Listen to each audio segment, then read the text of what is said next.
படூர் ஊராட்சியில் 22 லட்சம் மதிப்பீட்டில் கட்டி முடிக்கப்பட்ட புதிய அங்கன்வாடி மைய கட்டிட திறப்பு விழா நடைபெற்றது.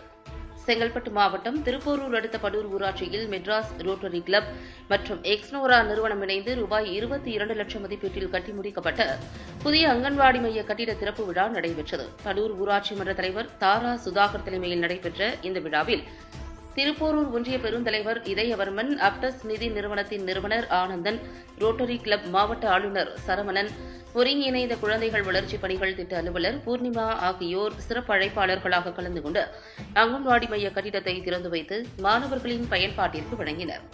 இந்த நிகழ்ச்சியில் படூர் ஊராட்சி மன்ற துணைத் தலைவர், வார்டு உறுப்பினர்கள், மாற்றத்தை நோக்கி அறக்கட்டளை நிர்வாகிகள், பொதுமக்கள் என ஏராளமானோர் கலந்து கொண்டனர்.